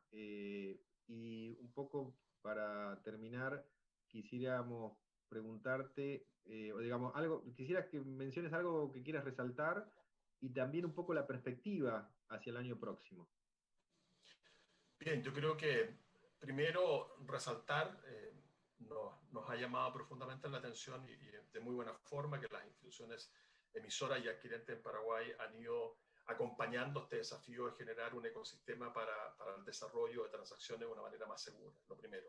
Segundo, desde la perspectiva de lo que ha significado el COVID, ha cambiado esto radicalmente la forma de interacción entre consumidores y empresas, o consumidores y comercio. Por lo tanto, creo que el gran desafío que tenemos, la marca Mastercard, nuestros emisores, los procesadores y los adquirentes, es hacernos cargo de esta realidad en la cual los clientes no tan solo van a querer efectuar transacciones más seguras por el tema de la pandemia, sino que también quieren tener un acceso mucho más amplio a un universo de comercios en cualquier parte del mundo. Y para eso pasaremos de la tarjeta a una tarjeta con contactless, pasaremos a un dispositivo como el celular, poder hacer transacciones muy seguras a través del computador o utilización de cualquier periférico que tenga la tecnología NFC para efectuar más transacciones más seguras donde esté y como quiera efectuar el tarjeta viente. Ese es el gran desafío que creo que tenemos como marca y que tenemos que trabajar justamente con nuestros emisores y adquirentes en Asunción.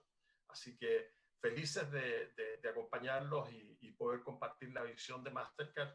En lo personal, estoy viajando desde el 96 a Paraguay y por lo tanto he tenido la oportunidad de ver la evolución del país. Tengo muy, muy buenos y grandes amigos en Paraguay, así que muy contento de acompañarlos el día de hoy, Horacio y Gustavo, y a la disposición de lo que necesiten. Bueno, muchas gracias, Patricio. Realmente nos ha dado un panorama amplio de cuál es la situación, justamente el negocio de tarjeta de crédito, y sí, realmente esperamos contar contigo en el futuro para ver cómo evoluciona el negocio. Así que, bueno, muy agradecidos por tu participación. Con mucho gusto, que estén muy bien y muy buenas tardes a todos. Bueno, muchas gracias, Patricio. Muchas gracias, Gustavo. Y a nuestra audiencia le decimos hasta el próximo programa. Muchas gracias.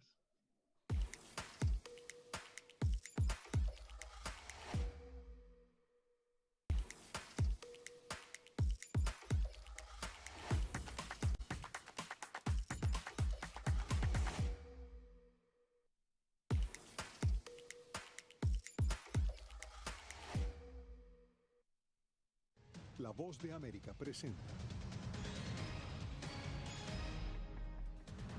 Haciendo la diferencia, 23 millones de estadounidenses naturalizados se aprestan a votar. El voto latino, más vibrante que nunca, candidatos cortejan su apoyo. El coronavirus se afianza en Europa. España decreta toque de queda en medio de protestas. Y Z deja pueblos enteros sin electricidad en el sur de Estados Unidos.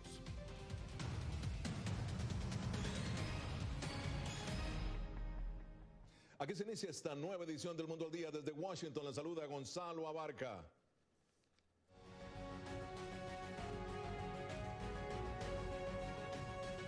El presidente Donald Trump y el ex vicepresidente Joe Biden coinciden en Florida, un estado decisivo en las elecciones presidenciales. Jorge Agobián siguió los actos de los dos candidatos y nos acompaña. Bien, Jorge, ¿qué puede resaltar, digamos, de la visita de los dos candidatos a Florida, estado clave, y cómo fueron los dos recibidos? Candidatos hablaron de manera simultánea desde Florida. El presidente Donald Trump fue recibido junto a la primera dama en Tampa por cientos de seguidores.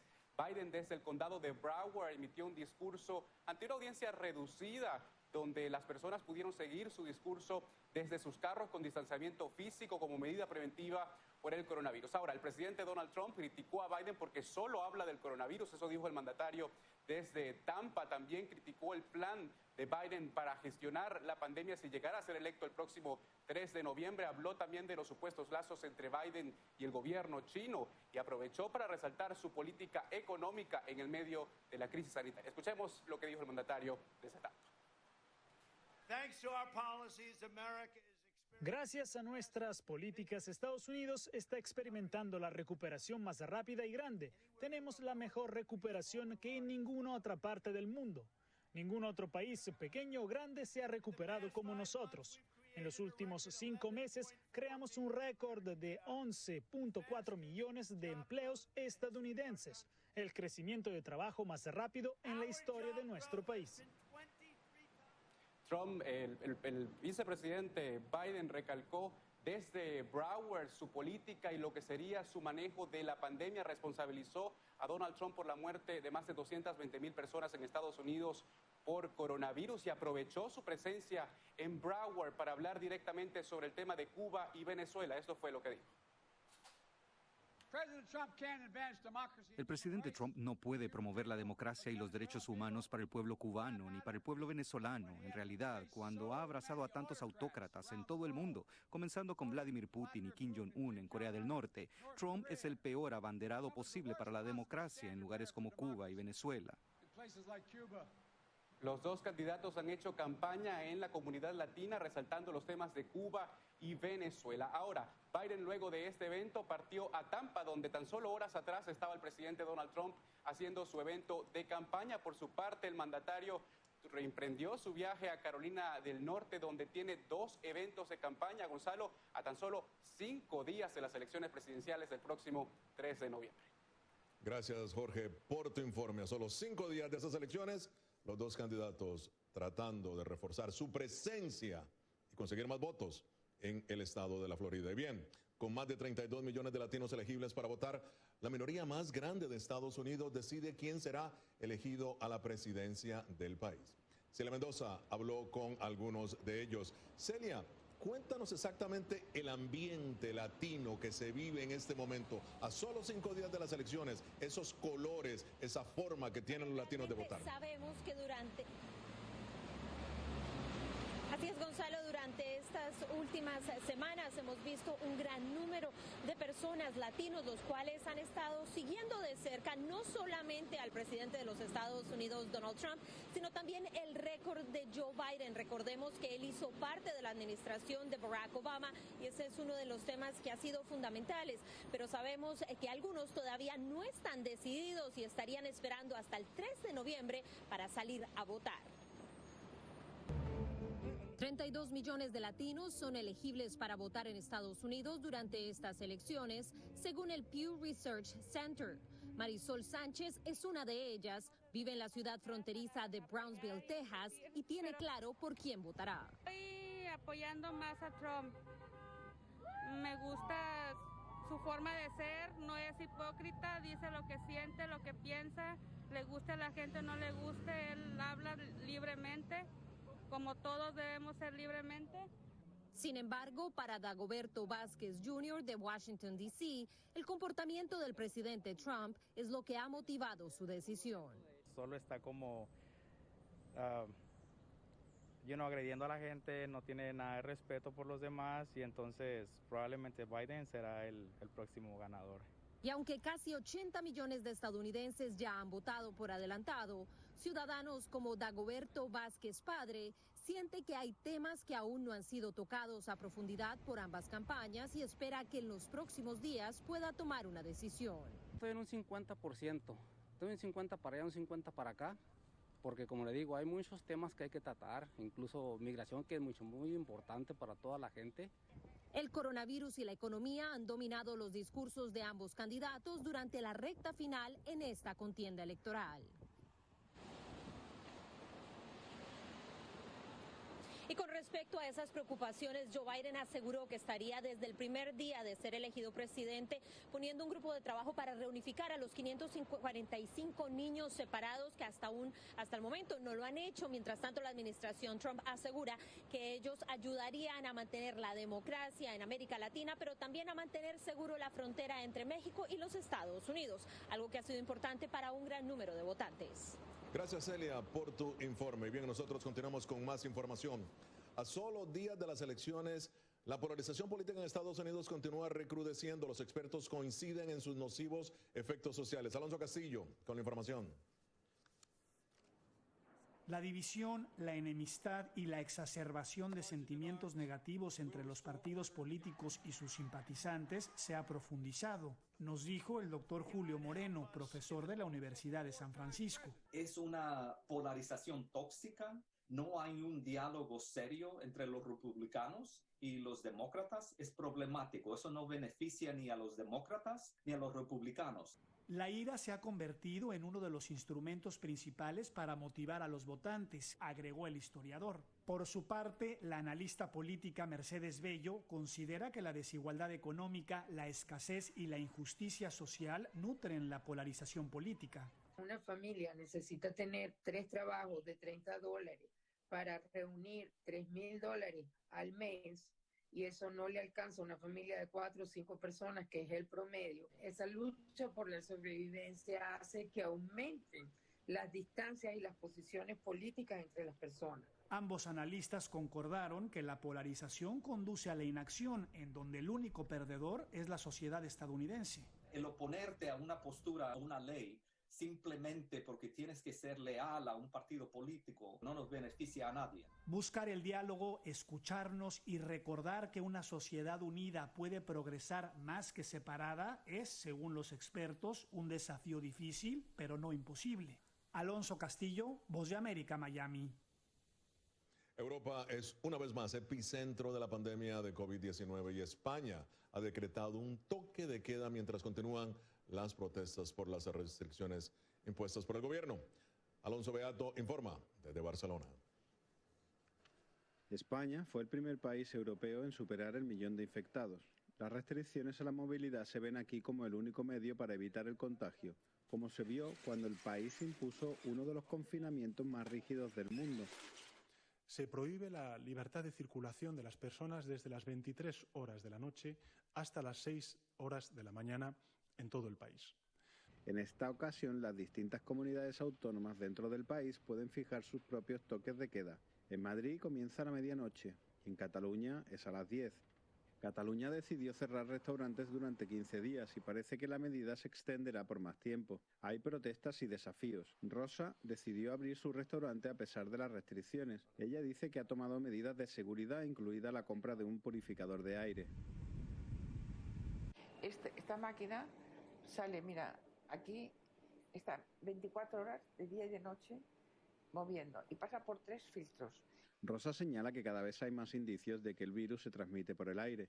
Ha notado que las aerolíneas y las tiendas han relajado sus procedimientos y no ve ninguna razón por la que deba verse obligada a hacer las cosas de manera diferente. Cuando bajas en el avión, hay otro, no, ya ahora antes te limpiaban, ahora no, bajas y hay una cola para subir.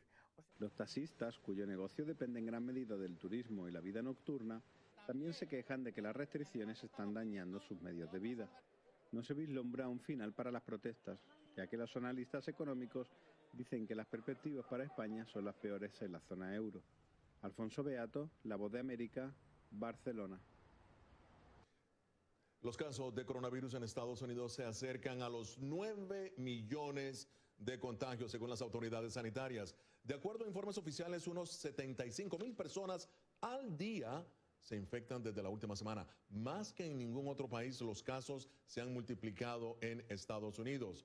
Por su parte, el doctor Anthony Fauci, director del Centro de Enfermedades Infecciosas de los Institutos de Salud, informó hoy que tanto la farmacéutica Pfizer como Moderna están hombro a hombro con el descubrimiento de la vacuna y probablemente la lanzarán al mismo tiempo. Más adelante, ante la contaminación del agua, los venezolanos la hierven como única alternativa para consumirla.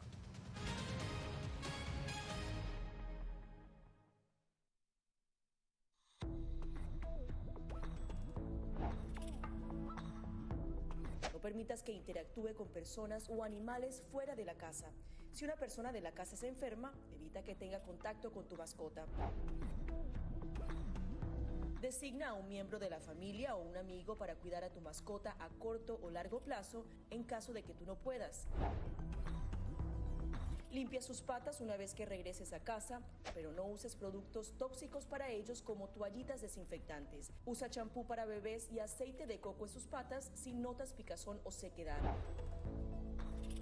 Prepara un kit de emergencia que incluya un suministro de medicamentos por 30 días y al menos 2 semanas de alimentos y otros suministros.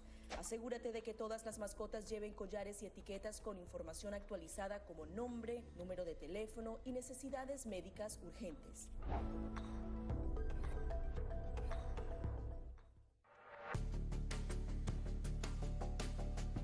Durante el brote del COVID-19, los estafadores pueden tratar de aprovecharse de personas vulnerables a través de diversos métodos que van cambiando con frecuencia. Es posible que lo contacten por teléfono, correo electrónico, mensajes de texto, correo postal o redes sociales.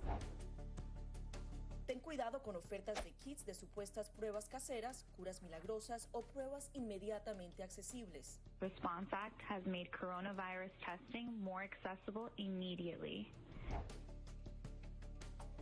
Tras un desastre, organizaciones caritativas falsas aparecen afirmando que tienen vínculos con otras reales. Siempre verifica que la organización sea legítima. Alguien que asegura que trabaja en el gobierno puede pedirte tu información personal o intentar cobrarte cuotas falsas para así ingresar tu cheque de estímulo.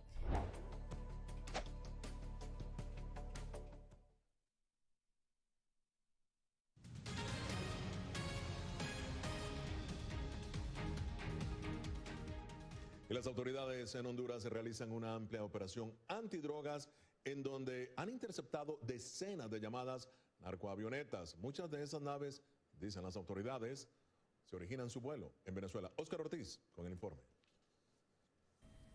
Las operaciones marítimas, terrestres o aéreas contra el tráfico de drogas continúan en Honduras, debido a que en las últimas semanas alrededor de 3 avionetas sospechosas de transporte ilícito han sido detectadas e interceptadas por las fuerzas de seguridad hondureñas. Esto en la región nororiental del país, según señalan las autoridades hondureñas.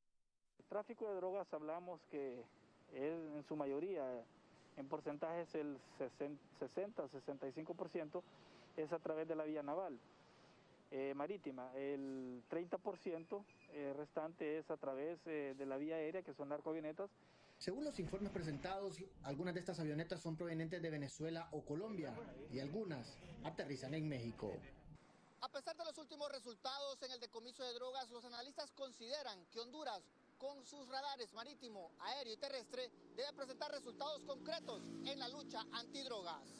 Hay un componente integrado, que es un centro de operaciones interagencial, y esto implica la comunicación tanto con agencias norteamericanas, como vincularse también con otras agencias de países amigos. En este año, más de 30 pistas clandestinas de aterrizaje han sido destruidas en Honduras, la mayoría ubicadas en el departamento de Gracias a Dios, donde se registra una incidencia de aeronaves sospechosas provenientes de América del Sur, que en su mayoría transportan alucinógenos. Óscar Ortiz, Voz de América, Honduras. En Venezuela, el colapso de los servicios públicos afecta la calidad del agua. Ahora, los venezolanos deben recurrir a la vieja técnica de hervir el agua para poder consumirla. Adriana Núñez, desde Caracas, tiene el informe. De este pozo, Abilio y sus vecinos extraen agua con frecuencia, pues en el barrio pobre de Caracas, donde viven, su suministro falla por lo menos 15 días al mes. Más que todo para eso es para los usos personales, para el baño, para lavar, pero cuando la necesidad aprieta hay que hervirla y se toma. Aunque el agua luce transparente, el no contar con filtros puede ocasionar que agentes externos comprometan su calidad, y de ello ha sido testigo Maday, madre de 4 niños. Porque el agua a veces viene muy amarilla, le han dado diarrea, dolor de estómago, y a raíz de eso yo empecé a hervir el agua. En otras zonas de Venezuela, el agua tiene un aspecto amarillo o marrón. La organización no gubernamental Monitor Ciudad atribuye este fenómeno a que durante las semanas en que no se cuenta con el servicio, las tuberías se llenan de contaminantes. Y mientras están sin agua en sus residencias, los venezolanos suelen recogerla al pie de montañas y quebradas, donde la pureza tampoco está garantizada, según la ONG Monitor Ciudad. En estos 5 puntos que revisamos la información, en 3 de ellos encontramos presencia de organismos coliformes fecales. Quiere decir que bacteriológicamente no es segura para su consumo, al menos no sin hervirlo.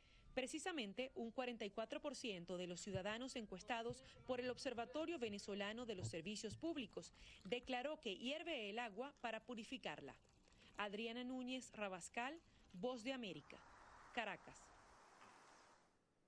En entrevista exclusiva con La Voz de América, el alto comisionado para la paz del gobierno de Colombia, Miguel Ceballos, denunció al gobierno de Nicolás Maduro como máximo aliado de la guerrilla del Ejército de Liberación Nacional. Yair Díaz con el informe. Esa alianza que existe entre el ELN y la dictadura venezolana.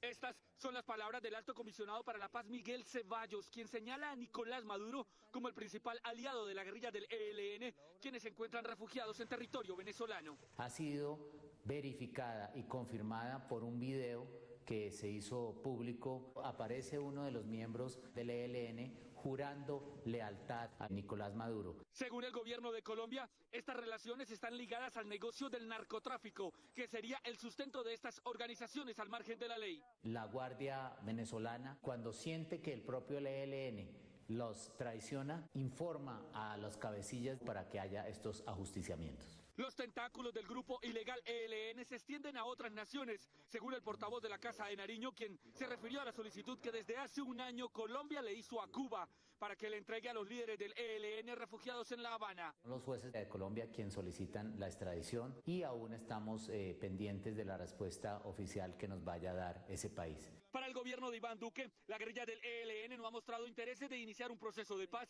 cuando continúan generando actos de violencia, secuestro, reclutamiento de menores y asesinato de líderes sociales. El ELN cumpla con estas condiciones y mientras no las cumpla, pues no va a haber ningún espacio para la paz.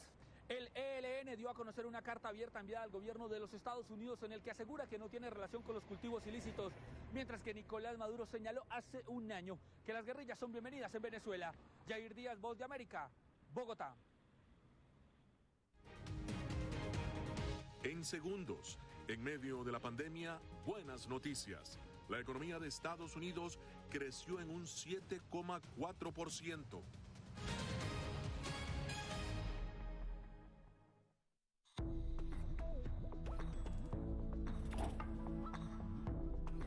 Cuando ellos me traen un tema un poco delicado o fuerte, yo siempre les pregunto primero, ay, ¿y dónde oíste eso? ¿Quién te lo comentó? ¿Y qué te han comentado? Pues corrijo si han escuchado algo que no está correcto, no está bien, y les aclaro, pero lo mínimo necesario para su edad. Enfócate en que tu hijo se sienta seguro y no le ofrezcas más detalles de los que pida. Si ellos preguntan, nosotros siempre les hemos respondido con la verdad, pero a su edad.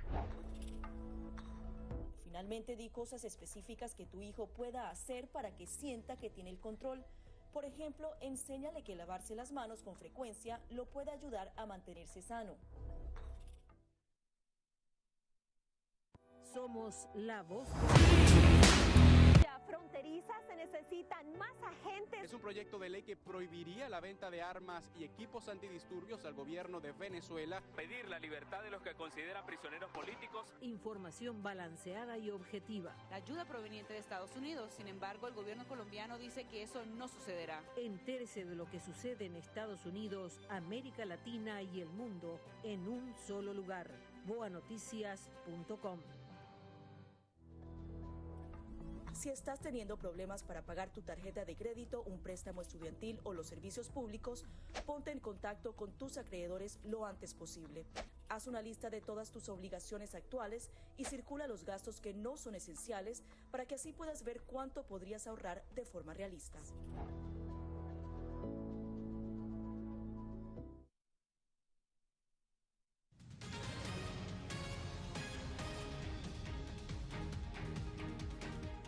El sur de Estados Unidos recibió el embate del huracán Zeta, que ha dejado incomunicado a pueblos enteros. José Pernalete nos explica. Con categoría 2, el huracán Zeta llegó a las costas de Luisiana con fuertes vientos, provocando destrozos en su trayecto. El paso de este ciclón estremeció viviendas y negocios en horas de la tarde, mientras iba degradando su contundencia hasta convertirse en tormenta tropical este jueves en la mañana, de acuerdo al Servicio Nacional de Meteorología de Estados Unidos. Anticipamos que Zeta continúe siendo una amenaza debido al viento, aunque los otros impactos que siempre vemos de los huracanes también serán experimentados. No obstante, creemos que esto será principalmente un evento de viento. Según las autoridades locales, cientos de miles de usuarios en Luisiana, Georgia, Alabama y Mississippi resultaron afectados por los cortes de energía eléctrica tras los destrozos. La ciudad de New Orleans fue impactada, como sabemos, por un huracán clasificado como categoría 2. Por fortuna atravesó muy rápido como se estimaba. Ahora estamos evaluando los daños.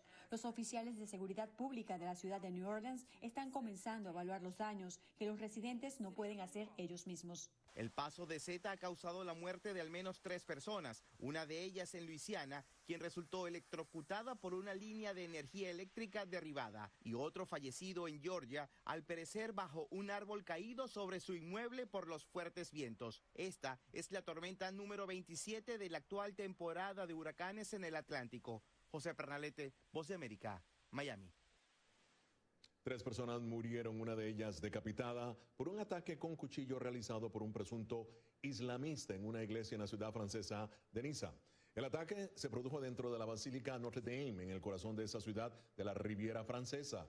El atacante fue detenido mientras que el gobierno elevó a urgencia atentado el nivel de alerta en todo el país tras el ataque. Y bien, la economía de Estados Unidos creció en un 7,4% el pasado trimestre, según informes oficiales. Laura Sepúlveda habló con especialistas que explican el impacto del crecimiento en medio de la pandemia.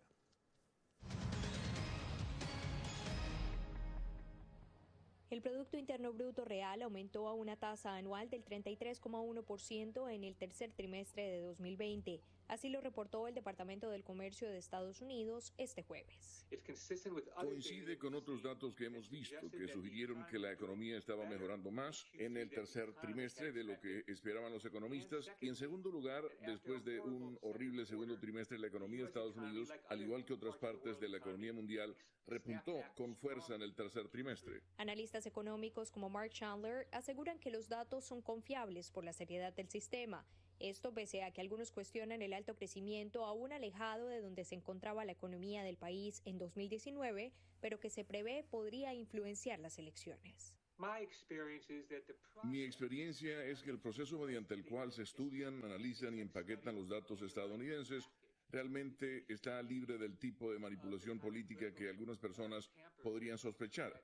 No veo evidencia de ello y además se requeriría gran conspiración y mucha gente estaría involucrada. Por su parte, Andrés Moreno, analista económico, destaca que la noticia es positiva no solo para el país, sino para América Latina. Estados Unidos es el mayor socio comercial de la mayoría de los países y es el país que jalona el crecimiento de todo el continente. En la medida que a Estados Unidos le vaya mejor, a todos los países latinoamericanos nos va a ir muy bien. A cuenta de los datos reportados, se espera que los mercados tengan reacciones positivas, pero nada ajeno a su natural volatilidad por la cantidad de aspectos que forman parte de la agenda del día. Laura Sepúlveda, Voz de América, Nueva York. Al regresar, continúa la batalla en Bolivia para controlar los incendios forestales.